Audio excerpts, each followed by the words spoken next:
NDA కూటమి అంటేనే ఒక కుటుంబం లాంటిది. అలాంటి కుటుంబంలో చిన్న చిన్న పొరపచ్చాలనేవి తప్పకుండా ఉంటాయి. మన కుటుంబంలో కూడా ఎక్కడో ఒక చోట చిన్న చిన్న అభిప్రాయ భేదాలనేవి రావడం జరుగుతుంది.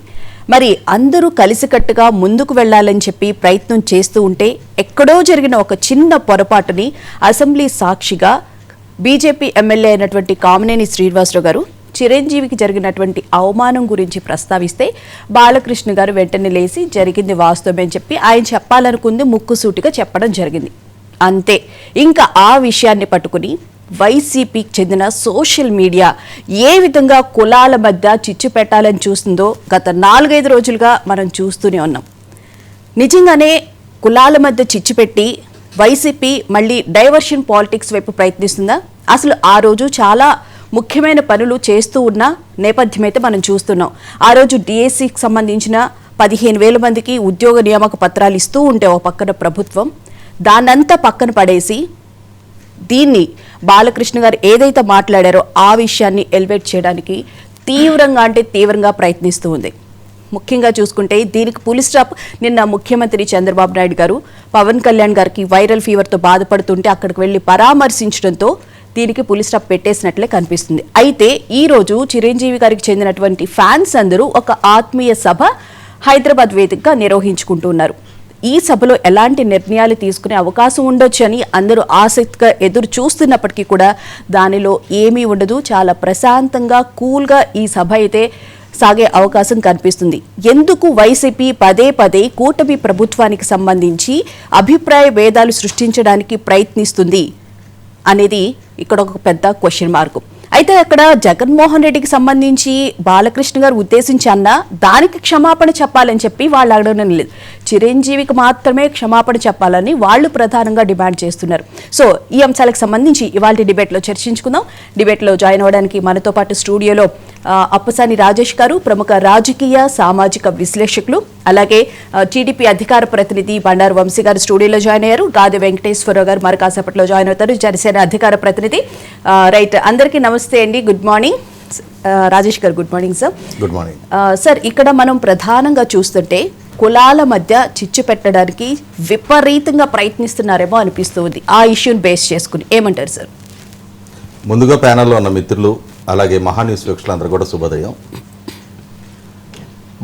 ఆంధ్రప్రదేశ్ రాష్ట్ర పౌర సమాజంలో ఉన్న 2 బలహీనతలు, ఒకటి కులపరమైన ఎమోషన్, 2 సినిమాపరమైన ఎమోషన్.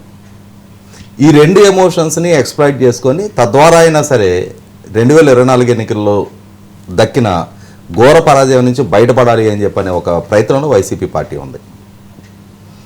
2019 ఎన్నికల్లో ఈ కులపరమైన విద్వేషాలు చాలా విస్తృతంగా ప్రచారం చేయటం ద్వారా నాటి చంద్రబాబు నాయుడు గారి ప్రభుత్వాన్ని ఆయన సామాజిక వర్గ ప్రయోజనాల కోసం మాత్రమే పనిచేస్తున్న ప్రభుత్వంగా చిత్రీకరించడం ద్వారా కమ్మరావతి అని చెప్పని, కమ్మసి అని డిఎస్పీలుగా ప్రమోట్ చేశారు అని చెప్పని స్టేట్ ఎలక్షన్ కమిషనర్ని ఉద్దేశించి కూడా సాక్షాత్తు 2019లో ముఖ్యమంత్రిగా బాధ్యతలు చేపట్టిన జగన్మోహన్ రెడ్డి గారు ఆయన సామాజిక వర్గం ద్వారా ప్రస్తావన చేయటం ద్వారా ఒక కులపరమైన దాడికి గురైంది తెలుగుదేశం పార్టీ. దాని పర్యవసానం 1989 తర్వాత మళ్ళీ తిరిగి 2019లో కులం అనే కారణంగా తెలుగుదేశం పార్టీ ఓటమి చెందడం జరిగింది. అలాగే 1994లో ఎలా అయితే రిలీజ్ అయిన ప్రజలు మళ్ళీ తిరిగి తెలుగుదేశం పార్టీకి అధికారం దక్కించారో అదేవిధంగా మొన్నటి 2024 ఎన్నికల్లో కూడా అదే పౌర సమాజం మళ్ళీ తిరిగి తెలుగుదేశం, భారతీయ జనతా పార్టీ, జనసేన పార్టీలతో కూడిన ఎన్డీఏ కూటమికి ఘన విజయం కట్టబెట్టడం జరిగింది. ఇవాళ వైసీపీ పార్టీకి ఆ ఎన్నికల్లో దక్కిన పరాజయం, దాన్ని పరాజయం అని చెప్పడానికి కూడా మనం సిద్ధంగా లేని కారణం ఏంటి అంటే 2014లో ఆ పార్టీకి దక్కింది 67 స్థానాలతో ఒక గౌరవప్రదమైన బలమైన ప్రతిపక్ష హోదా. అంటే 175 స్థానాలున్న సభలో 67 స్థానాలతో ప్రతిపక్ష హోదా దక్కటం అని అంటే దాన్ని గౌరవప్రదమైన ఓటంగానే భావించాలి మనం. కానీ 2024లో దక్కింది ప్రజాగ్రహం ద్వారా దక్కిన శిక్ష. ప్రజల చేత శిక్ష గురిగా పడింది ఆ పార్టీ. 151 స్థానాల నుంచి 11 స్థానాలకు పరిమితం కావటం అంటే దాన్ని ఎన్నికల్లో ఓటమిగా కూడా పరిగణించలేం. ఎందుకు ఆ విధమైన శిక్షకి వైసీపీ పార్టీ గురైంది అనే విషయం మీద ఇప్పటి వరకు ఆ పార్టీ పునరాలోచన చేసుకోవాల.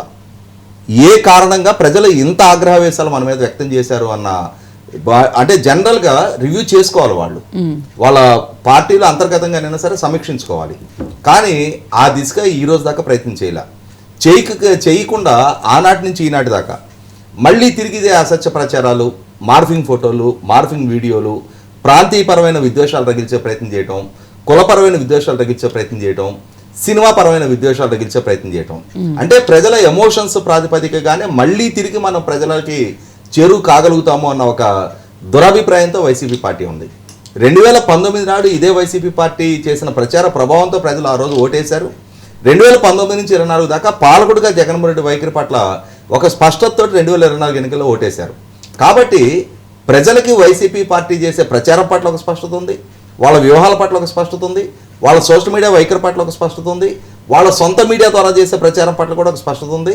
ముఖ్యంగా జగన్మోహన్ రెడ్డి గారి పట్ల 100% స్పష్టత ప్రజలకు ఉంది.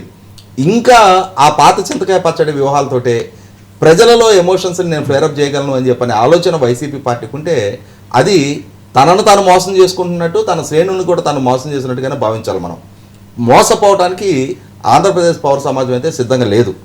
కాబట్టి ఏంటంటే ఇక్కడ 100% అసెంబ్లీ వేదికగా కామినేని శ్రీనివాస్ గారు తెచ్చిన ప్రస్తావనతోటి డిఫర్ అవుతూ బాలకృష్ణ గారు మాట్లాడింది వాస్తవం.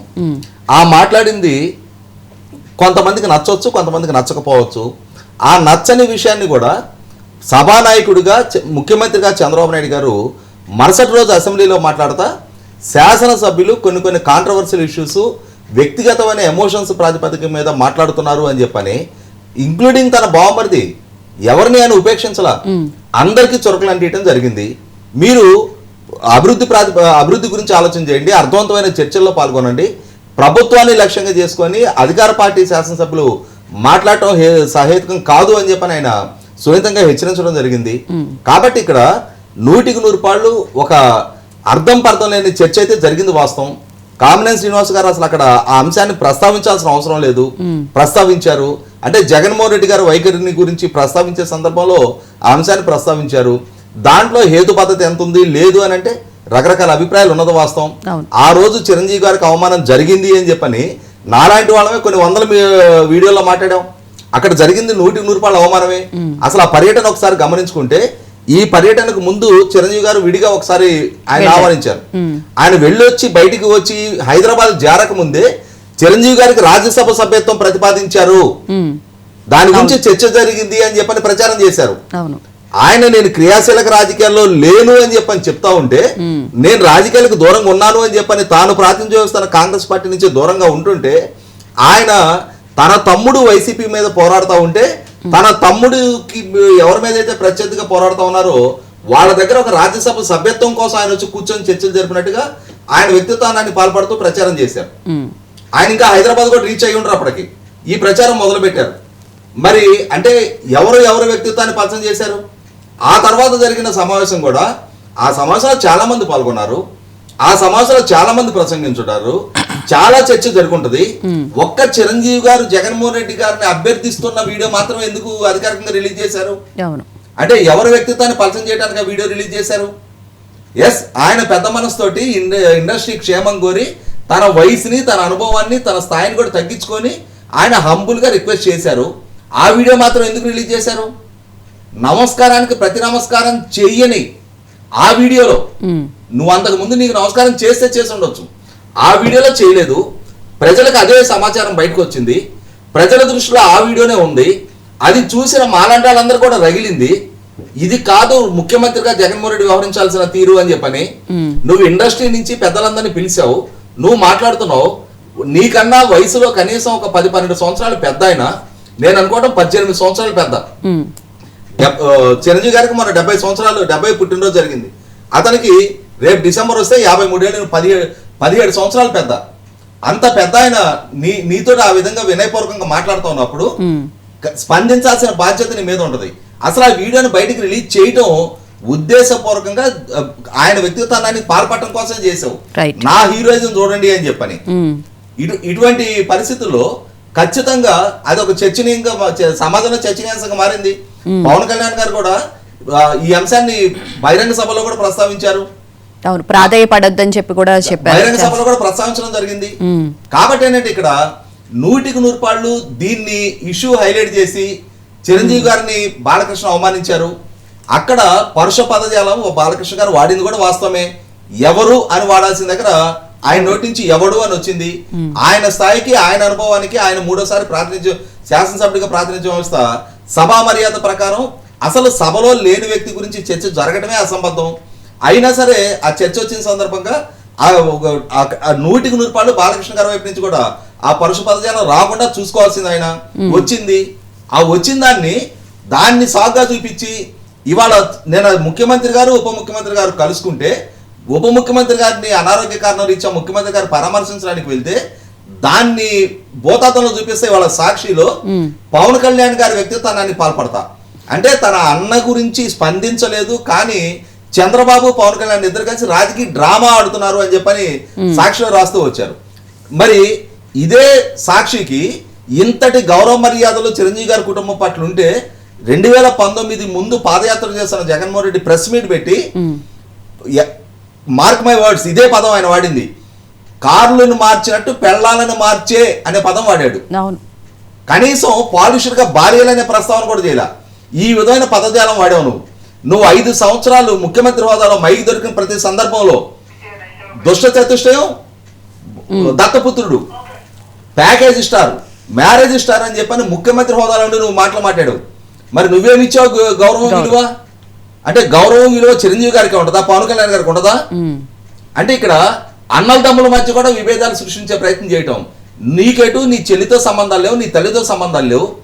ఆస్తి కోసం తల్లి మీద ఎన్సీఎల్టీలో కేసు ఫైల్ చేసిన ప్రబుద్ధులు మీరు ఇవాళ కుటుంబ సంబంధాల గురించి, మానవ సంబంధాల గురించి, కుటుంబ సంబంధాలు చిరంజీవి గారికి పవన్ కళ్యాణ్ గారికి మాత్రమే ఉండాలి, మా కుటుంబాల్లో మేము మాత్రం ఆచరించమనంటే ఆచరించి చూపలేని వాడికి చెప్పే అర్హత లేదు. కుటుంబ సంబంధాలు మెయింటైన్ చేయని వాళ్ళకి, మానవ సంబంధాలు మెయింటైన్ చేయని వాళ్ళకి, సామాజిక సంబంధాలు మెయింటైన్ చేయని వాళ్ళకి, పక్కాళ్ళకి ఉపదేశాలు ఇచ్చే అర్హత ఉండదు.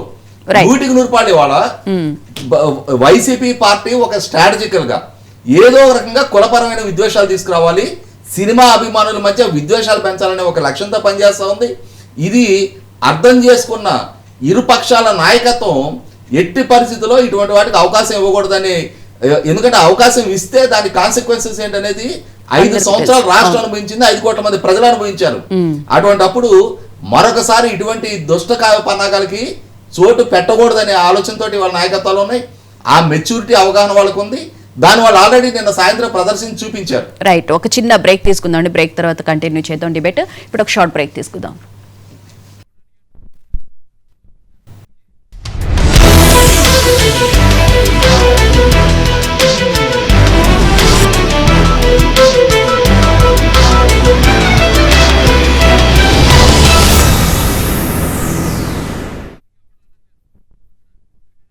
వంశీ గారు, 2024 ఎన్నికల సందర్భంగా అసలు టీడీపీ ప్రచారం చేసిందే సైకో పోవాలి, జగన్ సైకిల్ రావాలి అన్న నినాదంతో అయితే ముందుకు రావడం జరిగింది. అయితే అసెంబ్లీలో సైకో అన్న మాట అయితే మాట్లాడారు బాలకృష్ణ గారు. ఆ సైకో అన్న సంగతికి ఎవరు అనేది అందరికీ తెలిసిన విషయమే. దాని గురించి ఎక్కడా సాక్షిలో కానీ ఎక్కడా రాలేదు. చిరంజీవి గారికి బాలకృష్ణ గారు క్షమాపణ చెప్పాలి అని మాత్రమే వాళ్ళు ప్రధానంగా డిమాండ్ చేస్తున్నారు. అంటే ఆయన సైకో అన్న మాటని డైజెస్ట్ చేసుకున్నారంటారా? మేడం, మీకు ప్యానెల్లో ఉన్న పెద్దలు రాజేష్ గారికి, గాదే వెంకటేశ్వరరావు గారికి, మహాన్యూస్ ప్రేక్షకులకి అందరికీ కూడా గుడ్ మార్నింగ్. మీరు అన్నది ఇప్పుడు బాలకృష్ణ గారు అన్నారు మేడం ఆ సైకో అని అన్న మాట. ఎందుకంటే ఇది మేము 2020 నుండి అంటానే ఉన్నాం. ఎప్పుడైతే ఇతను 3 రాజధానుల నిర్ణయం అని చెప్పేసి డిసెంబర్ 17, 2019 అనౌన్స్ చేశాడో అప్పటి నుండే సైకో అని మేము అంటానే ఉన్నాం. అలా అన్నందుకు మా మీద దాడులు చేయించాడు, అయినా కానీ మేము తగ్గలేదు. అదే మాట ప్రజల్లోకి వెళ్ళింది, ప్రజలు అంటాం కూడా మొదలు పెట్టారు ఇటు సైకో సైకో అని. తర్వాత మా నినాదం సైకో పోవాలి, సైకిల్ రావాలి. సక్సెస్ఫుల్గా ప్రజలు కూడా అదే విశ్వసించారు, పోయాడు, సైకిల్ వచ్చింది. అయితే ఆ రోజు సభలో జరిగినటువంటి విషయం, బాలకృష్ణ గారు లేచి సైకో జగన్మోహన్ రెడ్డి గురించి అట్లా మాట్లాడారు, అయిపోయింది. సరే, నెక్స్ట్ డే సాక్షి పేపర్లో, ఇక భారతిరెడ్డి గారు నడుపుతున్నటువంటి సాక్షి పేపర్లో చాలా పెద్ద ఎత్తున బాలకృష్ణ గారి గురించి రాస్తారని అనుకున్నాం. కానీ ఫర్ మై సర్ప్రైజ్ సాక్షి పేపర్లో వచ్చింది ఏంటంటే చిరు ఎవడు అని వచ్చింది. అంటే ఇప్పుడు జగన్మోహన్ రెడ్డి సైకో అనేటటువంటి అన్నారు అనేటటువంటి విషయం అసలు పూర్తిగా సైడప్ అయిపోయి చిరు ఎవడు అని వచ్చింది. అంటే వీళ్ళ ఉద్దేశం ఏంటంటే జగన్ని సైకో అని అన్నా పర్వాలేదు, కానీ చిరంజీవి అభిమానులకి తెలుగుదేశం అభిమానులకి గ్యాప్ రావాలి అనేటటువంటి ఒకే ఒక్క కారణంతో, ఒకే ఒక ఉద్దేశంతో వీళ్ళు చిరు ఎవడు అని రాశాడు. ఈరోజు పేపర్లో చూసుకుంటే మేడం, సాక్షి పేపర్లో సభలో బాలకృష్ణ అలా అంటున్నప్పటికీ చంద్రబాబు మౌనంగా ఉన్నారట. అవును, ఆయన ఎక్కడ మౌనంగా ఉన్నారంటే డిఎస్సి నియామక పత్రాలు 15,941 పత్రాలు పంచే పనిలో ఉన్నారు ఆ రోజు. ముందు రోజు తిరుమల శ్రీవారికి పట్టు వస్త్రాలు సమర్పించి ఆ తర్వాత ఆ నెక్స్ట్ డే అక్కడ తిరుమలలో ఏఐ సాంకేతిక భవనం ఓపెన్ చేసి ఆ తర్వాత డిఎస్సి నియామక పత్రాలు ఇచ్చేటటువంటి పనిలో ఉన్నారు. కానీ చంద్రబాబు నాయుడు గారు ఆ రోజు సభలో లేరు. ఇంకా అసలు మనం అనుకున్నట్లు డేటు టైము తప్ప ఏది నిజం లేనటువంటి ఈ సాక్షి పేపర్లో రాసేటటువంటి విషయాలు ఈరోజు చూడాలి. చంద్రబాబు గారు సభలో ఉన్నారట ఆ రోజు లేరు. ఇందాక రాజేష్ గారు చెప్పినట్లుగా మరుసటి రోజు సభలో చంద్రబాబు నాయుడు గారు ఎమ్మెల్యేలను ఉద్దేశిస్తూ అందరూ కూడా కాషియస్గా ఉండాలి, మనం ఒక కాజ్ కోసం పోరాటం చేసి అధికారంలోకి వచ్చాం, మనం విచ్ఛిన్నమైతే రాష్ట్రం సర్వనాశనం అయిపోతుంది, జగన్మోహన్ రెడ్డి ప్రయత్నాలు అవే అనేటట్లుగా ఇండైరెక్ట్గా చెప్పి ఎమ్మెల్యేలందరికీ కూడా ఇంక్లూడింగ్ ఎవరైతే ఈ గోరంట్ల ఈ కామినేని గారు అండ్ ఆల్సో బాలకృష్ణ గారు వాళ్ళని కూడా ఉద్దేశించి కేర్ఫుల్గా ఉండాలి అని చెప్పేసి తర్వాత సీఎం గారు చెప్పారు. ఇదే చంద్రబాబు నాయుడు గారి భార్యను అవమానించినప్పుడు జగన్మోహన్ రెడ్డి అసెంబ్లీలోనే ఉన్నాడు కదండి. నారాయణ స్వామి గారు ఒక పరుష పదాజాలం మాజీ ముఖ్యమంత్రి గారి మీద వాడినప్పుడు, ఏది 2019-24 మధ్యలో పగలబడి నవ్వాడు జగన్మోహన్ రెడ్డి శాసనసభలో ఉండి. అప్పుడు రాయాలి ఆ సాక్షి పేపర్. కానీ ఈరోజు బాలకృష్ణ గారు అలా మాట్లాడుతుంటే చంద్రబాబు నాయుడు గారు సభలోనే ఉన్నారట. సరే, ఇవన్నీ అయిపోయినాయి, ఈ ఎత్తులన్నీ వేశారు, పాపం విష ప్రయత్నాలు చేశారు. నిన్న పవన్ కళ్యాణ్ గారికి అనారోగ్యంగా ఉంటే చంద్రబాబు నాయుడు గారు వెళ్ళి పరామర్శించారు. పరామర్శించి ఇక రాష్ట్రంలో జరుగుతున్నటువంటి పరిణామాలు ఏవైతే, ఇలా ఆటో డ్రైవర్ల సేవలు అనే కార్యక్రమాన్ని అక్టోబర్ 4వ తారీఖు ప్రారంభిస్తూ ఉన్నారో దాని గురించి చర్చించుకున్నారు. అదే మాదిరిగా 15,941 డిఎస్సి నియామక పత్రాలు ఇవ్వడం ఇది ఒక చరిత్ర అని చెప్పి పవన్ కళ్యాణ్ గారు కూడా చంద్రబాబు నాయుడు గారికి కృతజ్ఞతలు తెలిపారు. అందరూ కూడా సమిష్టిగా చేసినటువంటి పని, ఇందులో మీ పాత్ర కూడా ఉందని చెప్పి చంద్రబాబు నాయుడు గారు పవన్ కళ్యాణ్ గారికి కూడా కృతజ్ఞతలు తెలిపారు. ఆ తర్వాత స్త్రీ శక్తి పథకం గట్టిగా అమలవుతా ఉంది, చాలా సక్సెస్ఫుల్గా వెళ్తా ఉంది. అదే మాదిరిగా ఆటో డ్రైవర్ సేవ అనే కార్యక్రమం కూడా వెళ్ళాలి. అండ్ ఆల్సో అక్టోబర్ 16న శ్రీశైలం పర్యటనకు వస్తున్నటువంటి ప్రధానమంత్రి గారి పర్యటన ఎలా విజయవంతం చేయాలి అనేటటువంటి పలు అంశాలు. ఇప్పుడు చంద్రబాబు నాయుడు గారు పవన్ కళ్యాణ్ గారు ఒక ప్రభుత్వంలో ఉన్నటువంటి ఇద్దరు మాట్లాడుకుంటే అభివృద్ధి గురించి మాట్లాడుకున్నారు. అదే జగన్మోహన్ రెడ్డి గారు అధికారంలో ఉన్నప్పుడు ఏ పేర్ని నానియో కొడాలి నానియో వెళ్తే ఇవాళ నువ్వు పవన్ కళ్యాణ్ తిట్టు, మనం లైవ్లో విన్నాం, రోజాని తిట్టమంటా ఉన్నాడు, చంద్రబాబు తిట్టమంటా ఉన్నాడు అనేటటువంటి మాటలు లైవ్లో విన్నాం. ఈ రోజు ఇద్దరు నాయకులు కలిస్తే, చంద్రబాబు నాయుడు గారు పవన్ కళ్యాణ్ గారు కలిస్తే అభివృద్ధి గురించి చర్చించుకున్నారు. అదే వైఎస్ఆర్ కాంగ్రెస్ పార్టీ నాయకులు ఇద్దరు కలిస్తే ఎవరిని ఎలా తిట్టాలి, ఎవరు అమ్మని ఎలా తిట్టాలి, ఎవరు అక్కని ఎలా తిట్టాలి, ఎవరు భార్యను ఎలా తిట్టాలి అనేటటువంటి అంశాల మీద చేయబట్టే మీరు ఈరోజు అతపాతాళానికి తొక్కబడ్డారు.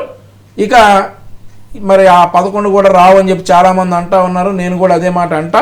సో ఇలాగే కంటిన్యూ అయితే గనక భారతిరెడ్డి గారి సాక్షి పేపర్లో ఇలాంటి వార్తలే వస్తే జనాలు ఇక ఆల్రెడీ మొదలు పెట్టారు. ఇంకా ఈ సాక్షి పేపర్ మీద కూడా విపరీతమైనటువంటి ఇది వస్తుంది.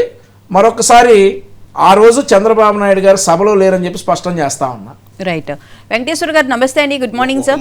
వెంకటేశ్వర గారు మాట్లాడే ముందు వంశీ మాట్లాడిన దానికి కంటిన్యూషన్ నేను ఒకటి యాడ్ చేస్తా. నిన్న ఈరోజు సాక్షిలో పవన్ కళ్యాణ్ గారికి ఇంతకుముందు చాలాసార్లు అనారోగ్యం సంభవించింది, అప్పుడెప్పుడు చంద్రబాబు నాయుడు గారు పరామర్శకు వెళ్ళలేదు, ఇప్పుడే పరామర్శకు వెళ్ళారు. అనారోగ్యంతో ఉన్నా కూడా పవన్ కళ్యాణ్ గారు ఎదురొచ్చి పూల బొకేలు ఇచ్చి ముఖ్యమంత్రి గారిని ఆహ్వానించారు అని చెప్పని. అంటే ఏంటి, పవన్ కళ్యాణ్ గారికి ఏం అనారోగ్య సమస్యలు ఏం లేదు, అనారోగ్యం అనేది ఒక సాకు అన్నట్టుగా మాట్లాడుతున్నారు. ఇక్కడ గమనించుకోవాల్సింది ఏంటి అంటే, జనవాణి కార్యక్రమానికి పవన్ కళ్యాణ్ గారు విశాఖపట్నం పర్యటనకి వెళ్తే అక్కడ ఆయన్ని హోటల్ రూమ్లో నిర్బంధించి బలవంతాన్ని విశాఖపట్నం నుంచి తరలించిన రోజు పవన్ కళ్యాణ్ గారికి అండగా చంద్రబాబు నాయుడు గారు వెళ్ళారు. జగన్మోహన్ రెడ్డి గారి ద్వారా చంద్రబాబు నాయుడు గారు అరెస్టు జరిగి జైల్లో పెట్టిన రోజు చంద్రబాబు నాయుడు గారికి మద్దతుగా పవన్ కళ్యాణ్ గారు వెళ్ళారు. ఇరువురి కష్టకాలాల్లో ఒకరికొకరు అండగా వాళ్ళు నిలబడ్డారు. ఆ ఎమోషనల్ కనెక్టివిటీ వాళ్ళ మధ్య డెవలప్ అయింది. నీకు ఎవరితోటి ఆ ఎమోషనల్ కనెక్టివిటీ లేదు. నీ సొంత చిన్నాన్న చనిపోయాడు, హత్య కావింపబడ్డాడని తెల్లవారుజామునే నీకు సమాచారం ఉన్నా నువ్వు సాయంత్రం 4 గంటలకు వెళ్ళావు, నీ చెల్లెలిని అత్యంత జుగుత్సాకరంగా నీ సొంత సోషల్ మీడియా ద్వారా హేళనగా సంస్కారహీనంగా విమర్శలు చేస్తుంటే ఇది తప్పు అని కట్టడి చేయని నేపథ్యం ఇది. నీకెక్కడుంది మానవ సంబంధాల గురించి, కుటుంబ సంబంధాల గురించి మాట్లాడే నైతికత? రైట్. వెంకటేశ్వర గారు, నిన్న పవన్ కళ్యాణ్ గారిని చంద్రబాబు నాయుడు కలవడం ముఖ్యంగా ఒక మిత్రబంధం, ఒక స్నేహితుడికి మనకి ఏదైనా సమస్య వచ్చిందంటే ఆయన హెల్త్ ఇష్యూతో బాధపడుతున్నారని చెప్పి తెలుసు, అందరు రాష్ట్ర ప్రజలందరూ ఆరోగ్యంగా ఉండాలని చెప్పి చంద్రబాబు నాయుడు గారు పదే పదే చెప్తున్నప్పుడు తన మిత్రుడైనటువంటి పవన్ కళ్యాణ్ గారి ఆరోగ్యం బాగోపోతే వెళ్ళి పలకరించడం తప్ప? మీకు అలానే పెద్దలు రాజేష్ గారికి, సోదరుడు వంశీకి శుభోదయం. ఎట్లుంటుందండి సమాజంలో మనిషి నైజం, నచ్చితే ఒకటి నచ్చకపోతే ఒకటి, తెలిసిందే కదా మనకి. అందుకే ఎప్పుడు నోరు అదుపులో ఉండాలని కూడా అంటుంటారు పెద్దలు. సమయం ఉండాలి, సందర్భం ఉండాలి. సమయం సందర్భం లేకుండా ఇష్టం లేదని చెప్పేసి ఇష్టం వచ్చినట్లుగా చేస్తే ఏదైనా ఇంతే ఉంటది. మనం గత 5 సంవత్సరాలు తిట్టినా, ఇవాళకు ఇంకా తిట్టినా ఎందుకు తిడుతున్నాం? వైఎస్ఆర్ పార్టీ వాళ్ళు ఇష్టానుసారంగా సమయం సందర్భం లేకుండా, పెద్ద చిన్న లేకుండా, నోరు అదుపులో పెట్టుకోకుండా ఎట్ట పడితే అట్లా మాట్లాడుతున్నారు కదా మనం మాట్లాడుతుంది ఇప్పుడు దాకా. అవును. వాళ్ళు కూడా జనం కూడా మెచ్చకుండా తీసుకెళ్ళి అక్కడ కూర్చోబెట్టింది కూడా అదే కదా. సాక్షి పేపర్లు ఎన్ని రాసినా కానీ ప్రజలు నమ్మే పరిస్థితి కూడా లేకుండా ఎందుకు పోయింది? సో ఇదే వస్తుంది ఎప్పుడు కూడా. ఇప్పుడు ప్రజలకి ఏమి తెలియదు అనుకునో, లేదంటే మనం ఏం చెప్తే అది నమ్మేస్తారు అనుకుంటే ప్రజలు అంత తేలిక నమ్మరు.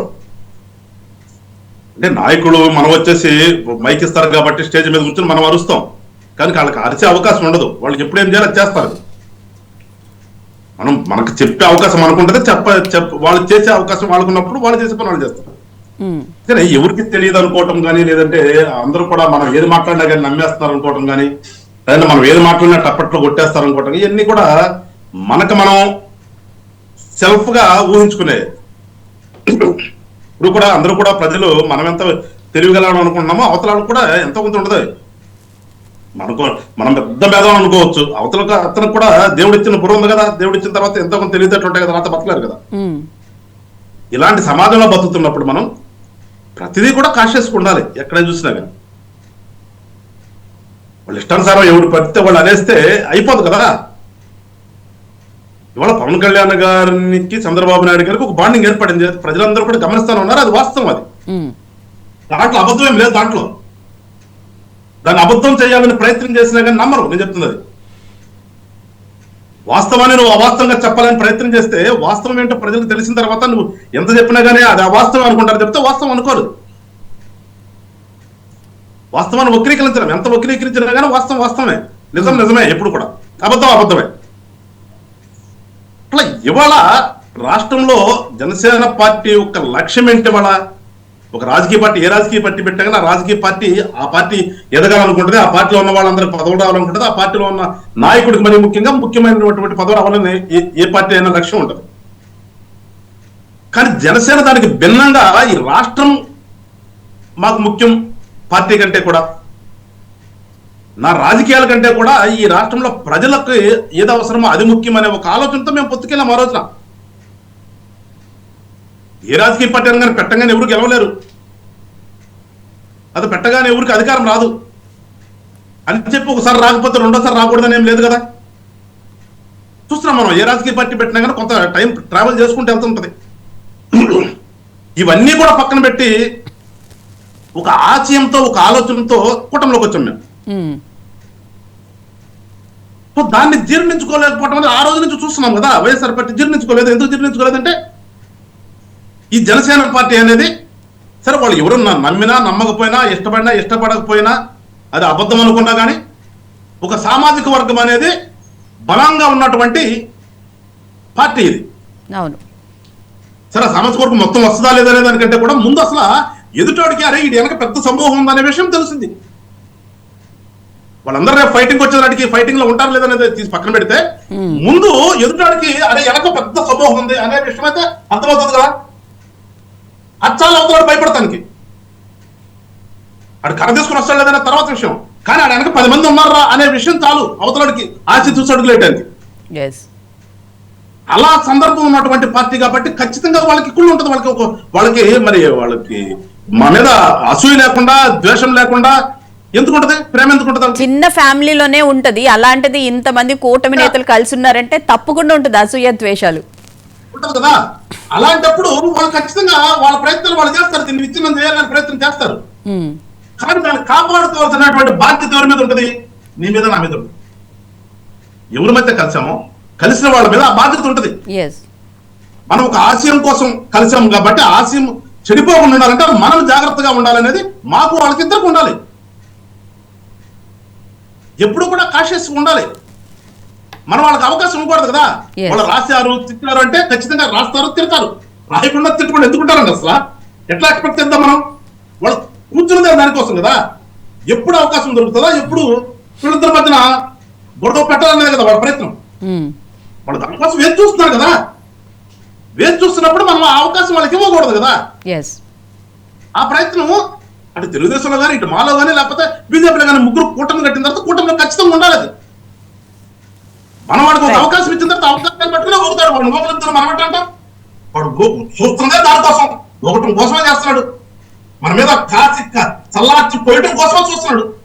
చూసి వాడు చేస్తాడు. దాన్ని మనం తప్పు పట్టాం కానీ వాడు చేయాల్సిన పనే చేస్తున్నాడు. వాడు దానికి అవకాశం ఇవ్వకుండా ఉండవలసిన వాడు మనం. ఆ అవకాశం నాకు పోకూడదు అనేది జనసేన పార్టీ తరపు నుంచి మేము కోరుకుంటున్నాం. రైట్. ఒక చిన్న మాట్లాడినా మనం ఏం చేసినా గానీ సమయం ఉండాలి, సందర్భం ఉండాలి. లేకుండా ఊరికైనా ఎవరినో మనం తీసుకొచ్చి పెడితే ఖచ్చితంగా ఇట్లా ప్రేరప్ అవుతుంది. ఎందుకంటే చిరంజీవి అంటే ఈ రాష్ట్రంలో చిన్న వ్యక్తి కాదండి. అవును, చిరంజీవి అంటే ఈ రాష్ట్రంలో ఒక శక్తే. నచ్చినా నచ్చకపోయినా ఎవరికైనా సరే కులాలకి మతాలకు అతీతంగా ఉన్నటువంటి వ్యక్తి చిరంజీవి ఈ రాష్ట్రంలో. ఆయన్ని మనం ఎక్కడ ప్రస్తావించాలి, ఎందుకు ప్రస్తావించాలి అనేది ప్రతి ఒక్కరికి ఉండాలి. మనం ఇప్పుడు దాకా నిన్నటిదాకా ఏం ప్రచారం చేశాం? చిరంజీవి గారిని అవమానం చేశారనే కదా మాట్లాడింది మనం. ఇవాళ ఆయన నోరెప్పి నాకు అవమానం జరగలేదు అన్నాడు. ఇప్పుడు ఎవరికి ఇబ్బంది? మాలాంటి వాళ్ళకి ఇబ్బందే కదా. మేము మాట్లాడాలంటే ఇబ్బందే కదా మాకు. అవును, నేను నిన్నటిదాకా జరిగిందనే మాట్లాడాం అందరం. మేము పెద్ద వ్యక్తిగా గౌరవించుకున్నటువంటి ఒక చిరంజీవి గారికి నీ ఇంటికి వస్తే అవమానం జరిగింది కాబట్టి నిన్నటిదాకా చేతుల మీద గగ్గోలు చేశాం, తిట్టాం. అందరం మా వాళ్ళందరూ కూడా అంటారు. ఇవాళ ఆయనే వచ్చి నాకు అవమానం జరగలేదని చెప్పిన తర్వాత నేనేం మాట్లాడను? నా నోట్ల నుంచి ఏం మాట్లాడాను బయటికి? ఇన్ని డిఫికల్టీస్ నాకు ఉన్నాయి కదా. సో దీనికి ఆస్కారం ఇవ్వకూడదు కదా. ఆస్కారం ఇవ్వకుండా ఉండాలనే కూటమి నేను కోరుకుంటున్నా. రైట్ సార్, ఒక చిన్న బ్రేక్ తీసుకుందాం సార్. లేదా మాకు ఏమొస్తుంది అని చెప్పి మేము ఆలోచించలే. మేము మా నాయకుడు ఎందుకున్నా ధ్యేయం ఏంటి? రాష్ట్రం బాగుండాలి, రాష్ట్రంలో ప్రజలు శాంతిగా ఉండాలని అనుకున్నాడు. దానికి మేము కట్టుబడి మాకేమొస్తుందని మేము ఆలోచించాలి. మేము దానికోసమే కృషి చేస్తాం ఈ రోజు కూడా. రాజేష్ గారు, ముఖ్యంగా చూసుకుంటే ఈ ఎపిసోడ్ అంతా జగన్మోహన్ రెడ్డి గారికి క్షమాపణ కాకుండా చిరంజీవి గారికి క్షమాపణ చెప్పాలి అని చెప్పి వైసీపీ పార్టీ ప్రధానంగా ఫోకస్ చేస్తుంది. ఈరోజు చిరంజీవికి సంబంధించినటువంటి అభిమానులు కూడా భారీ సంఖ్యలో హైదరాబాద్లో గ్యాదర్ అయ్యి ఒక ఆత్మీయ సభ కూడా నిర్వహించుకుంటూ ఉన్నారు. అయితే ఇదంతా కలిపి ఈ సమస్యకి ఒక పరిష్కారం వచ్చేసింది అని చెప్పి అనుకోవచ్చు అంటారు అసలు? అంటే ఇక్కడ వైసీపీ పార్టీ తాపత్రయము, సాక్షి యాజమాన్యం తాపత్రయం ఒకటి చిరంజీవి గారిని సాకుగా చూపించి 100% అక్కడ అసందర్భ ప్రస్తావన వచ్చింది, వాస్తవమే. ఆ అసందర్భ ప్రస్తావన సభానాయకుడిగా చంద్రబాబు నాయుడు గారు కూడా ఇటువంటి ప్రస్తావన చేయొద్దు అని చెప్పని మొత్తం ఎమ్మెల్యేలందరికీ హితబోధ చేసింది, వాస్తవమే. దాని నేపథ్యంలో వివాదం ముసురుకున్నది కూడా వాస్తవమే. కానీ ఇక్కడ ఇందాక వెంకటేశ్వర గారు ప్రస్తావించినట్టుగా చిరంజీవి గారు అన్ని సంవత్సరాలు స్వయం కృషితో ఆయన ఇండస్ట్రీలో ఎదిగి మెగాస్టార్గా అన్ని సంవత్సరాల పాటు ఆయన ఆ స్థానాన్ని కాపాడుకున్నది ఒక్క కాపుల మద్దతుతోటేనా? కాపులు మాత్రం ఆయన సినిమాను చూసారా? ఇవాళ కాపుల్లో అదర్ దాన్ చిరంజీవి గారి అభిమానులు ఉండరా? మిగిలిన కులాల్లో చిరంజీవి గారిని అభిమానించే వాళ్ళు ఉండరా? ఈరోజు సాక్షి బ్యానర్ ఐటమ్ చూడండి, చిరంజీవి గారి అభిమానులు కాపు సంఘాలు. అంటే ఏంటి? చిరంజీవి గారిని ఒక కులానికి పరిమితం చేయటం. ఒక పక్కేమో ఆయన స్థాయి ఏంటి అని చెప్పని చెప్తున్నావు, రెండో పక్కేమో ఆయన ఒక కులానికి ఒక పాకెట్కి మాత్రమే పరిమితమైన వ్యక్తిగా సాక్షిలో చిత్రీకరిస్తా ఉన్నావు. ఇది మొదటి నుంచి కూడా ఆక్షేపణీయం. ఒక్క కమ్మవాళ్ళు మాత్రమే చూస్తే ఎన్టీ రామారావు గారు ఆ స్థాయిలో అగ్ర కథానాయకుడిగాను రాజకీయాల్లో చాలా మందిగాల ఇవాళ కాపులు మాత్రమే ఓటేస్తే చిరంజీవి గారికి 17% ఓటు బ్యాంక్ రాలేదు. అలాగే కాపులు మాత్రమే చూస్తే ఆయన అన్ని దశాబ్దాల పాటు మెగాస్టార్గా కంటిన్యూ కాల. ఇవాళ వీళ్ళని సమాజం ఓన్ చేసుకుంది. మొత్తం పౌర సమాజం వాళ్ళని ఆదరించారు, అభిమానించారు, వాళ్ళ వెనక నడిచారు. ఇవాళ పవన్ కళ్యాణ్ గారు కానీ ఆయన పార్టీకి కానీ దక్కిన 21% ఓట్లు 100% స్ట్రైక్ రేట్లలో వాళ్ళు నిలబెట్టిన అభ్యర్థులకి ఒక్క కాపులు మాత్రమే ఓటేశారా? అసలు అది ఒక కులానికి పరిమితం చేయడం ఏంటి? ఒక్క కాపులకు మాత్రం ఆక్షేపణీయం అవటం ఏంటి? నిజంగా చిరంజీవి గారికి అవమానం జరిగితే ఆయన అభిమానులకు అందరికీ వాళ్ళు అవమానంగానే ఫీల్ అవుతారు. ఆయన అభిమానులు అనేవాళ్ళు ఏ కులాల్లో ఉన్నా ఇది మా మెగాస్టార్ గారికి జరిగిన అవమానంగా ఫీల్ అవుతారు. అట్లాంటిది వాళ్ళ వీళ్ళ స్థాయిని నువ్వు ఎక్కడికి పరిమితం చేసే ప్రయత్నం చేస్తా ఉన్నావు? ఇది అర్థం చేసుకోలేనంతటి అమాయకులు 2019కి ముందు వీళ్ళ వ్యూహాల్లో ఆంధ్రప్రదేశ్ పౌర సమాజం పడి ఉండొచ్చు.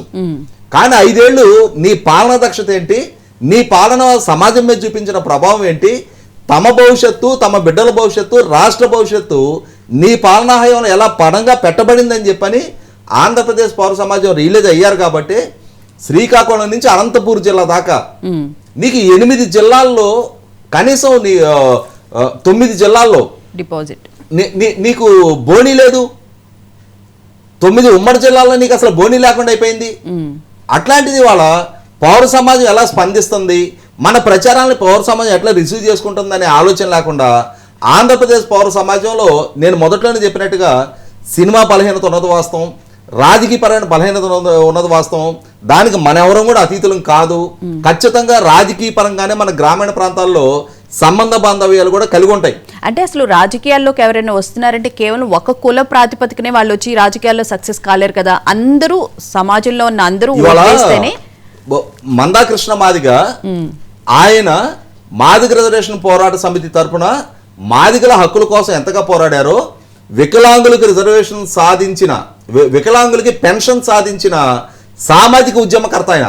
రాజశేఖర రెడ్డి గారు ముఖ్యమంత్రిగా ఉన్న రోజుల్లో ఆ రోజున గుండె సంబంధిత వ్యాధులకి ప్రభుత్వ పరంగా ఆపరేషన్ చేయించాలనే ఇష్యూ కానీ, ఆ గుండె సంబంధిత వ్యాధులు ఓన్లీ మాదిగలకే ఉన్నారా? సమాజంలో చాలా మంది ఉన్నారు. అలాగే వికలాంగుల పెన్షన్ విషయంలో కూడా ప్రభుత్వం నుంచి సానుకూల స్పందన రప్పించడంలో ఆయన చాలా కీలక భూమిక. అయినా సరే ఆయన ఎన్నికల్లో ఎందుకని ఒక్కసారి కూడా నెగ్గించుకోలేదు ప్రజలు. ఆయన ఒక్క కుల సమస్యలే కాదు, సమాజానికి సంబంధించిన సమస్యలు కూడా స్పందిస్తున్నారుగా. ఒక నాయకుడి మీద ఆయనకి ఎంత పోరాట పటిమ ఉన్నా, ఎంత సామాజిక స్పృహ ఉన్నా, ఎంతటి వాగ్దాటి ఉన్నా సరే, విషయ పరిజ్ఞానం ఉన్నా, ఎంత నిజాయితీగా బతికినా సరే, ఒక్క కులం అనే ముద్ర పడితే వాళ్ళని రాజకీయాల్లో మిగిలిన కులాలు ఓన్ చేసుకోవు. ఇవాళ చిరంజీవి గారినైనా పవన్ కళ్యాణ్ గారినైనా ఆ స్థాయికి పరిమితం చేయాలనేది వైసీపీ పార్టీ కుట్ర. ఓకే, ఇవాళ పవన్ కళ్యాణ్ గారు సినిమా బాగుంటే ప్రజలందరూ చూస్తారు, సినిమా బాగాలేకపోతే ప్రజలు చూడరు. ఒక కులం కాబట్టి అని చెప్పని ఆ కులస్తులు అందరూ సినిమా బాగోపోయిన వెళ్ళి సినిమా చూస్తారా? ఏ కథానాయకుడిది చూడరు. కాబట్టి అక్కడ కులాన్ని, సినిమాని రాజకీయాల్ని మిక్సప్ చేసి వాటి ద్వారా ఆ ఎమోషన్ మాటన మళ్ళీ తిరిగి తనని పరిగణలోకి తీసుకుంటారనే ఒక దురుద్దేశంతో వైసీపీ పార్టీ ప్రయత్నం చేస్తా ఉంది. ఎట్టి పరిస్థితుల్లో వాళ్ళ వ్యూహాలు సఫలీకృతం కావు. ఆరోగ్యకరమైన రాజకీయం వైపు అడుగులేయండి, ప్రజా సమస్యల గురించి స్పందించండి. వీళ్ళ స్పందన ఎలా ఉంటుందంటే, నిన్న కౌన్సిల్ చూసాం మనం, 2 సందర్భాలు, 2 ప్రభుత్వాలు, 2 ప్రతిపక్ష పార్టీలు. ఒకనాడు జగన్మోహన్ రెడ్డి గారి ప్రభుత్వ హయాంలో అదే రాష్ట్రం, అదే విధాన పరిషత్తు, అదే ప్రభుత్వానికి వ్యతిరేకంగా ఆనాడు సభలో ఉన్న ప్రతిపక్షం స్పందించింది. దేని విషయంలో? నువ్వు 3 రాజధానులు అనే ఒక అసంబద్ధ అవగాహన రాహిత్యపు అజ్ఞానపు ప్రతిపాదనతో కౌన్సిల్కి వస్తే నువ్వు శాసనసభలో అక్కడ నీకు మెజార్టీ ఉంది కాబట్టి అని చెప్పని నువ్వు ఇష్టారీతిన నాడు ప్రధాన ప్రతిపక్ష నాయకుడు కొన్న చంద్రబాబు నాయుడు గారు ఇది అసంబద్ధమైన నిర్ణయం, దీన్ని పునరాలోచన చేయండి అని చెప్పని చెప్తున్నా మీకున్న మందబలంతో దాన్ని ఆమోదించుకొని కౌన్సిల్కి పంపించారు. అక్కడ నీ అసంబద్ధ నిర్ణయాన్ని తెలియజెప్పడం కోసం కౌన్సిల్లో నాడు ప్రతిపక్షం నీకు వ్యతిరేకంగా ఓటేసింది, నీ బిల్లును అడ్డుకుంది. నువ్వేం చేసావు? నిన్న దేనికి వ్యతిరేకంగా ఓటేశావు? హత్య గావించబడ్డ, నీ కిరాయి మోకల ద్వారా హత్య గావించబడ్డ ఒక వ్యక్తి కొడుకుకి ఉపాధి కల్పన కోసం ఒక చట్ట సవరణకు ప్రతిపాదిస్తే దాన్ని అడ్డుకున్నావు. అంటే నువ్వు పీకలు కోసేవాడివే తప్ప పొట్ట నింపేవాడు కాదు అని చెప్పని ఈ అడ్డుకోవడం ద్వారా నిన్ను నిరూపించుకున్నావు. అంటే నువ్వు ఎంచుకుంటున్న రాజకీయ విధానం ఇది. ఒక బలహీన వర్గాలకు సంబంధించిన ఒక పిల్లవాడు వాళ్ళ తండ్రి రాజకీయంగా హత్య చేస్తే ప్రభుత్వ పరంగా తను ఆదుకోవడానికి ఒక ప్రయత్నం చేస్తే ఇదే మీరు మహానేత అని చెప్పుకుంటారు కదా.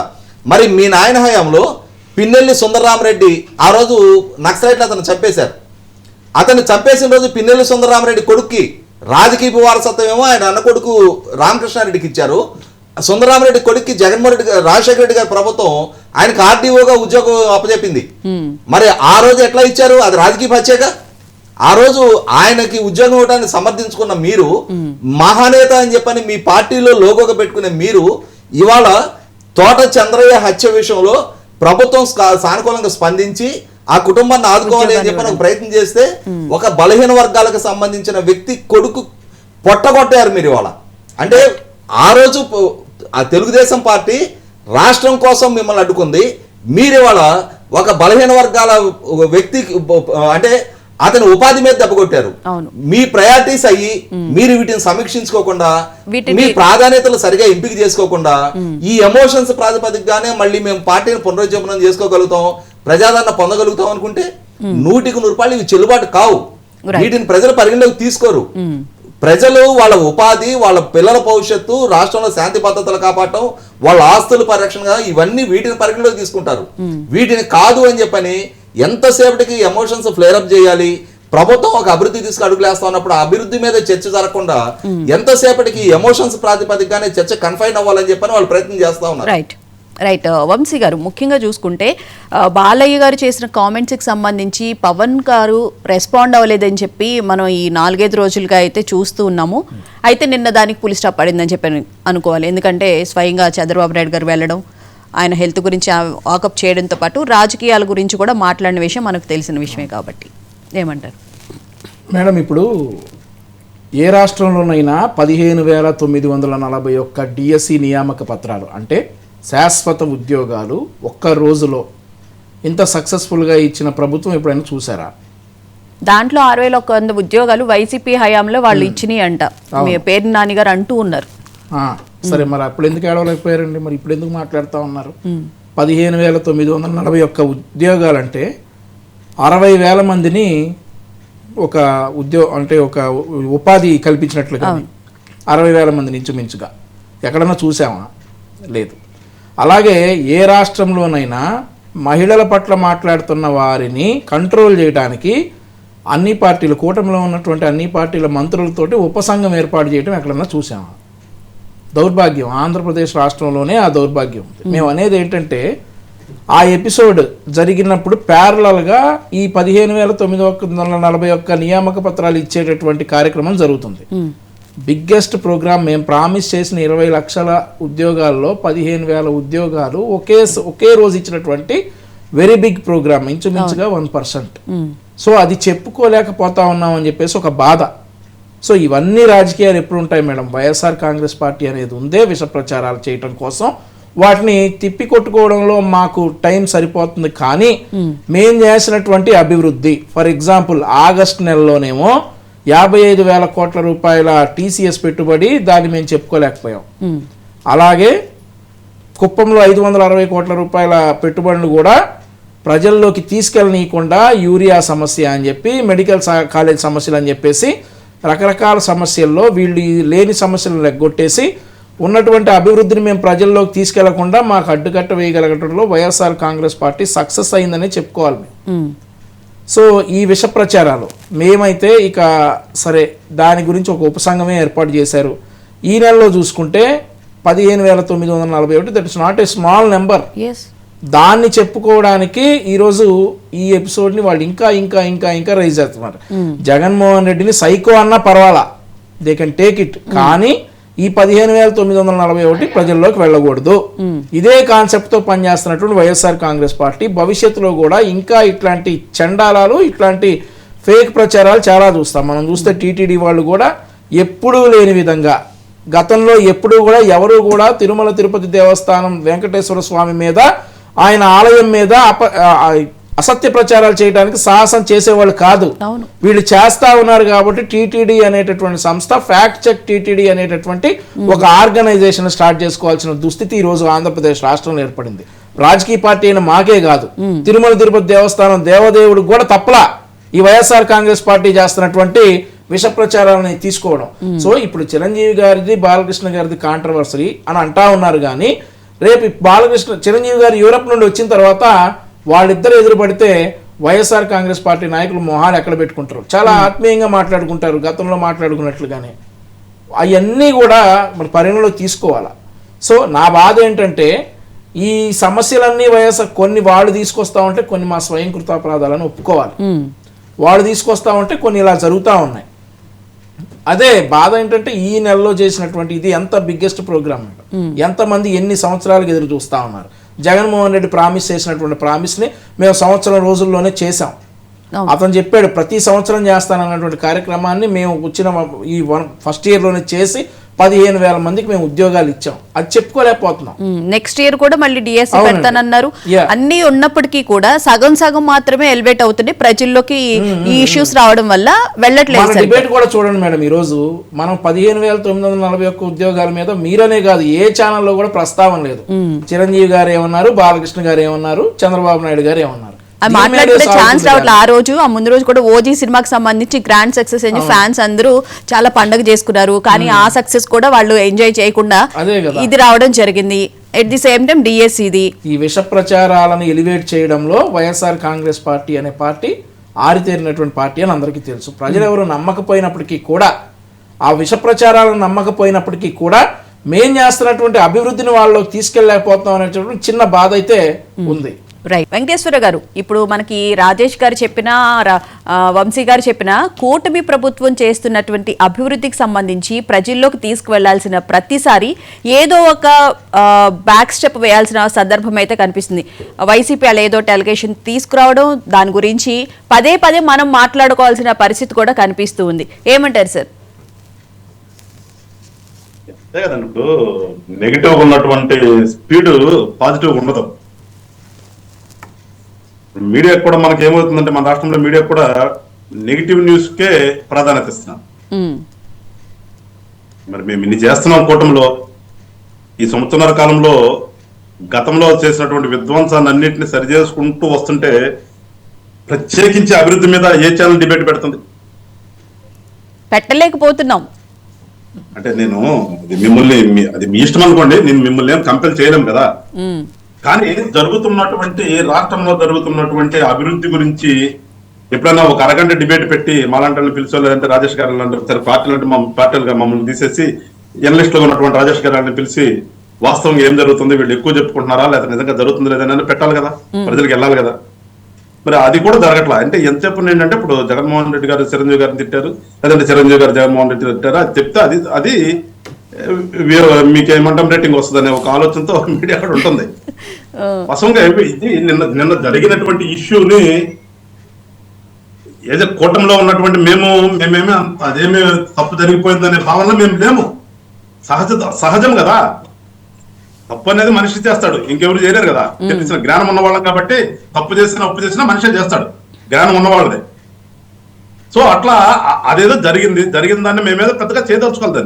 దాని గురించి పెద్దగా చేయాలనుకుంటే చాలా సమన్వయం వహించారని అనుకోవాలి, అటు జనసేన కానీ ఇటు అందరూ క్రిటిసైజ్ చేసేవాళ్ళు అందరూ ఏమంటారు, జనసేన పార్టీ ఎమ్మెల్యేలు ఉన్నారు కదా, ఎవరు ఎందుకు లేకలేదు, లేకపోతే సభలో ఉన్నటువంటి స్పీకర్ గారు ఎందుకు కట్టెలు చేయలేదు, అటు రికార్డు నుంచి తొలగిస్తాను ఎందుకు మాట్లాడలేదు, అక్కడ ఉన్న పెద్దలందరూ ఏమైపోయారు అనేది మాట్లాడుతున్నారు కదా. అయినప్పటికీ కూడా ఎందుకంటే మా వాళ్ళు, నేను అనుకుంటాం ఏంటంటే దాన్ని పొడిగించదలుచుకోవాలి. నేను ఒకటి అనగానే అంతటితో ఆగిపోతే ఉండదు. నేను అన్న తర్వాత మీరు ఒకటని, రాజేష్ గారు ఒకటని, వంశీ ఒకటి అనడం అనుకోండి, ఇదే సరిపోతుంది, గంట వెళ్ళిపోతుంది. అవును. కానీ తప్పన్నా ఒప్పన్నా కానీ దాన్ని వాళ్ళిద్దరు కూడా సరే వదిలేస్తారు అనుకోండి, దాని జోలికి రాకపోతే ఏముండదు. సో ఆ భావంతో మా వాళ్ళు ఏదో అయిపోయింది, దాన్ని ఎందుకు ప్లేరప్ చేయడం, మనకి ఇది కాదు కదా ఇష్యూ అనే భావనతోనే మా వాళ్ళు ఉన్నారు ఈ రోజు కూడా. ఆలోచన విధానం ఎవరో నన్ను ఏదో అనేశారు, నన్ను ఎవరు నువ్వు అంటానికి దీని మీద గొడవ పెట్టుకుందామని ఆలోచనలు లేరు కూటమిలో ఉన్న వాళ్ళు ఎవరు కూడా. సరే సమయమో సందర్భమో అది ఎందుకు వచ్చింది అనేది ఆయన ఏదో ఉదాహరణ చెప్పదలుచుకున్నాడు. ఆ ఉదాహరణ పాప నేను ఏదో ఒప్పుకోలేకపోయినట్టున్నాడు, దానికి అయిపోయింది, అది అందరితో అయిపోయింది. మేము కూడా దాన్ని ఏం సీరియస్ గా తీసుకుని వెళ్ళాలనుకున్నట్టు లేదు. ఇవాళ కూడా మీరు అన్నట్టుగా ఏదో స్పాన్సర్ లేదు మీటింగ్ పెట్టినా గానీ అక్కడి నుంచి పాజిటివ్ గానే ఉంటుంది తప్పితే నెగిటివ్ గా అవకాశం లేదు, ఆలోచన లేదు. ఎందుకంటే ఒక నిర్ణయం తీసుకున్నాం ఇక్కడ జనసేన పార్టీ అనేది. జనసేన పార్టీ నిర్ణయం ఏంటి? రాష్ట్రం కోసమే నిర్ణయం. దీంట్లో ఏమి జరిగినా గానీ వాటిని గురించి తీసుకుని వచ్చి ఆ వైఎస్ఆర్సీపీ లాగా దాటి చూపించాలనే ఆలోచనతో మేము లేము. ఆలోచన కాదు అసలు మాది. నెగిటివ్ గా ఉన్నది దేన్ని కూడా తీసుకురావద్దనే మా పార్టీ ఇన్స్ట్రక్షన్స్. ఆ నెగిటివ్ ఆలోచనలు మీకు వద్దు, నెగిటివ్ న్యూస్ ని మీరు ఎక్కడ మాట్లాడొద్దు అనేది మా ఇన్స్ట్రక్షన్స్. మాకు ఎంతసేపు ఉన్నా కానీ పాజిటివ్నెస్ మాకు కావాల్సింది. ఈ రాష్ట్రంలో ఏం జరుగుతుంది, రాష్ట్రంలో ప్రజలకు ఎంత మంచి చేస్తున్నాము, ఏ రకంగా అభివృద్ధి చేసుకుంటూ వస్తున్నాం, ఏ రకంగా రాజధాని నిర్మాణం చేసుకుంటూ వస్తున్నాం, పాడు చేసినటువంటి పోలవరాన్ని ఏ రకంగా మళ్ళా పునర్నిర్మించుకోవాలి, ఆగిపోయినటువంటివి చాలా ప్రాజెక్టులు, ఇరిగేషన్ ప్రాజెక్టులు అన్ని కూడా సగంలో పెట్టి తీసుకొచ్చి సెట్టింగ్ లెస్ ఓపెన్ చేశారు. ఆ సెట్టింగ్ లెస్ ఓపెన్ చేసి సెట్టింగ్ తీసేసి మళ్ళా రియల్ గా అక్కడ ఏ రకంగా పెడదాము అనే ఆలోచనతోనే వాళ్ళ ప్రభుత్వం నడుస్తూ ఉంది. దానికే మా ప్రయారిటీ. అంతేగాని వాళ్ళేదో అన్నారు, వాళ్ళేదో చేశారు అనే దాని గురించి పట్టించుకునేటటువంటి టైము కానీ ఆలోచన కానీ మాకు లేదు. మరొకసారి రాష్ట్ర ప్రజల్ని మేము విన్నవించుకుంటున్నాం, అట్లానే మా పార్టీ కూటమి నాయకులను కూడా విన్నవించుకుంటున్నాం. మన కలయిక అనేది ఈ రాష్ట్రం అభివృద్ధి కోసం, మనం కలిసింది ఈ రాష్ట్రంలో ప్రజలకు మంచి చేయడం కోసం. ఇంత సోదరుడు చెప్పినట్టుగా 15,000 మంది ఉద్యోగాలకు ఇచ్చినా కానీ శాశ్వతంగా, లేకపోతే ఇంకొంచెం పెన్షన్లు పెంచినా కానీ, ఇవన్నీ కూడా దేనికోసం? ఒక మంచి చేయాలనే ఆలోచన కోసం. అంతేగాని మేమేదో అధికారంలో కూర్చుని అధికారాన్ని వాళ్ళకిలాగా సొంతానికి ఉపయోగించుకునే ఆలోచనతో కాదు. మేము సొంతం కోసం మనం ఎవడు నచ్చకపోతే వాడిని కోసిపెట్టి లోపలేద్దాం, మనకు నచ్చని బిల్డింగ్ ని పగలగొట్టేద్దాం, మనకు నచ్చినట్టుగా మన కలర్లు వేసుకుందాం, మనకు నచ్చినట్టుగా మన పేర్లు పెట్టుకుందాం, ఎక్కడ కావాలో మన ఫోటోలు పెట్టుకుందాం. ఇది కాదు కదా ప్రజాస్వామ్యంలో. ప్రజాస్వామ్యంలో ప్రజల కోసమే చేయాలి, అంతేకాదు నా కోసం కదా. అధికారం వచ్చింది కాబట్టి నాకు ఉన్నటువంటి అధికారాన్ని నా కోసము, నా చిత్రపటాల కోసం, నా రంగుల కోసం అనే తాపత్రయం మాకు లేదు. మాకు ఆ దిశగా వెళ్తున్నాం కాబట్టి కూటమిలో ఉన్నటువంటి వాళ్ళము అన్ని పార్టీలను కూడా ఆ దిశగా ఆలోచన చేయాలని కోరుకుంటున్నాం. అట్లానే రాష్ట్ర ప్రజలను కూడా కోరుతున్నాం, మేము చేసేటటువంటి అభివృద్ధి వెంక మీరు చూడండి. వాడెవడో వచ్చి ఏదో చిన్న ఇష్యూని పట్టుకుని ఏదో అవమానం జరిగిందంటే, అవమానించబడ్డ వాళ్ళ మాకు లేనప్పుడు మీకెందుకు అసలు అది? వాళ్ళు చెప్పే ప్రకారంగా అవమానమో కాదని తీసి పక్కన పెడితే అవమానం అన్నారు. అవమానం అనేది మాకు మేము ఫీల్ అవ్వట్లేదు. మేము మీకెందుకు దాన్ని నొప్పి వచ్చిన మేము కదా చూసుకోవాల్సింది. అంటే మీకు నొప్పి వస్తుందా రాదా అని చెప్పి వెనక నుంచి సూదులతో గుచ్చుతున్నారు. మేము రాష్ట్ర ప్రజల కోసం ఏమి గుచ్చుకోవడానికైనా సిద్ధంగా ఉన్నాం మేడం. అది వాస్తవం, ప్రజలకు తెలుస్తుంది. రాష్ట్ర అభివృద్ధి కోసం ఏమి చేయడానికైనా సిద్ధంగా ఉన్నటువంటి మేము, మమ్మల్ని వాళ్ళు సూదులు తీసుకొచ్చి పొడిచినా, పొరుగులు తీసుకొచ్చి పొడిచినా కానీ వాళ్ళ ప్రయాస తప్పితే మేము దాని గురించి ఆలోచించాం. మా ఆలోచన, మాకు 5 సంవత్సరాల కాలానికి గాను ఒక పెద్ద మ్యాండేట్ ఇచ్చారు రాష్ట్ర ప్రజలు, గతంలో ఎప్పుడూ లేని విధంగా. దానికి ఏ రకంగా మేము న్యాయం చేశామనేదే మా ఆలోచన. మాకు ఇచ్చినటువంటి 5 సంవత్సరాల్లో మేము ఎంత మేరకి వాళ్ళు అంత పెద్దగా మమ్మల్ని ఆదరించినప్పుడు మేము కూడా అంతే గొప్పగా రాష్ట్రం అభివృద్ధి చేయాలి, అంతే గొప్పగా ప్రజలకి మంచి చేయాలి. ఆ మంచి అనేది ఇండివిడ్యువల్ గా చేయాలి, సమూహంగా చేయాలి, ప్రాంతాల వారీగా చేయాలి, అన్ని రకాలుగా కూడా ప్రజలకు చేయాలి. మేము ప్రతి ఉంటుంది. కొంతమంది ఇండివిడ్యువల్ గా ఆలోచించే వాళ్ళు ఉంటారు, కొంతమంది ఒక గ్రూప్ గా ఆలోచించే వాళ్ళు ఉంటారు, కొంతమంది ప్రాంతాల వారీగా ఆలోచించే, కొంతమంది రీజనల్ వారీగా ఆలోచించే వాళ్ళు ఉంటారు. ఇవన్నీ కూడా చేయవలసినటువంటి బాధ్యత మా మీద ఉంది. వాళ్ళు అసలు వీటన్నిటికీ ఫుల్ స్టాప్ పెట్టాలంటే బాలకృష్ణ గారును చిరంజీవి గారు ఒక సినిమా చేస్తే ఎలా ఉంటది అంటారు? ఆల్రెడీ ఒకసారి చెప్పారు కూడా. అంత దాకా కూడా అవసరం లేదు మేడం. దీన్నేమి ఎక్కడా కూడా జనమేమి ఎక్కించుకుని దాన్ని ఏమి ఏదో అయిపోయిందనే భావన లేదు. ఆ రోజుకి ఆ రోజు ఎవరికైనా కానీ ఏదన్నా అనిపించం కానీ కొంచెం బాధ వేస్తుంది. అది ఆ రోజుతోనే అయిపోయింది, దాన్ని పొడిగించవలసిన ఆవశ్యకత లేదు. దానికోసమే నిన్న చంద్రబాబు నాయుడు గారు వెళ్ళారని వీళ్ళు సెలవుల పలుగుల రాసేది కూడా పూర్తిగా అవాస్తవాలు, అసందర్భం. అసలు ఆయన బాగా విషయం ప్రతి కూడా తెలుసు. దాన్ని పలకరించడానికి వెళ్ళారు. జనరల్ గా చేస్తాం కదా మనం, ఎవరైనా చేస్తాం. మీకు తెలిసిన వాళ్ళకి ఎవరికైనా బాగపోతే మీరు వెళ్ళరారా? లేదంటే రాజేష్ గారికి తెలిసిన వాళ్ళు బాగపోతే వెళ్ళరారా?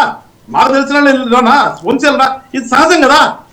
అదే పనుల్లో స్టాటస్ లో ఉన్న వ్యక్తులు కాబట్టి చంద్రబాబు నాయుడు గారు పలకరించడానికి వెళ్ళిన దాన్ని కూడా అదేదో జరిగిపోయింది కాబట్టి దానికోసం వెళ్ళాడు. వీళ్ళు తెలుసా ఏమీ జరగలేదు.